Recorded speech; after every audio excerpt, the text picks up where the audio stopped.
Hi అండి. అందరికీ నమస్కారం. కథను కంటిన్యూ చేద్దాం. లలిత తన భర్తకు చావుకు కారణం ఎవరని తెలుసుకోవడానికి తన తండ్రిని పెట్టుకొని వాళ్ళ తాత అయిన సిద్ధప్ప దగ్గరికి వెళ్తుంది. ఆ సిద్ధప్ప మామూలు వ్యక్తి కాదు. అతను దుష్ట శక్తులను అంచనా వేయడంలో అతని తర్వాతనే ఎవరైనా. అలాంటి వ్యక్తి లాలస వచ్చిన తర్వాత లాలసను అడిగి ఏమమ్మా ఏమైంది అని తెలుసుకొని తన భర్తకు చావుకు కారణం ఏదో ఒక దుష్టశక్తి ప్రేతాత్మ అని గ్రహించి వాళ్ళ పాపను కూడా చూసి అమ్మాయి నీ భర్త చనిపోయాడు కానీ నీ పాపలో కూడా అదే ప్రేతాత్మ ఉంది, అది ఆ పాపను కూడా తీసుకెళ్లాలని చూస్తుంది అనే వరకు ఒక్కసారిగా గుండె పగిలేలా రోధించి వాళ్ళ తాతతో మాట్లాడి ఇంటికి తిరిగి వెళ్తుంది.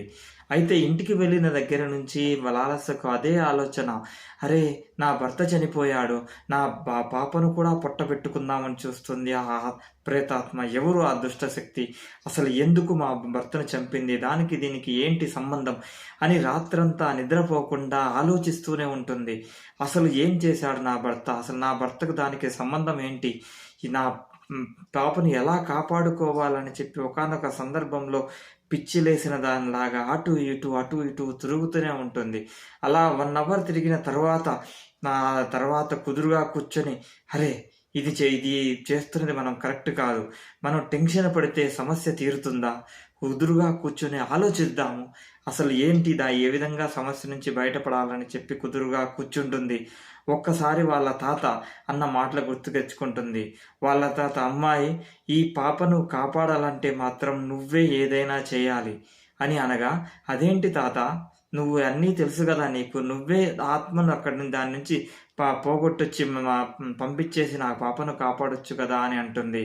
అమ్మ అది అంత ఈజీ కాదు, ఎందుకంటే ఆ ఆత్మ దాదాపు చాలా రోజుల నుంచి మీ పాపలో ఉంది, అది మీ పాపను వశం చేసుకుంది, దాన్ని పంపించాలంటే ఒకటే మార్గం అని అంటాడు.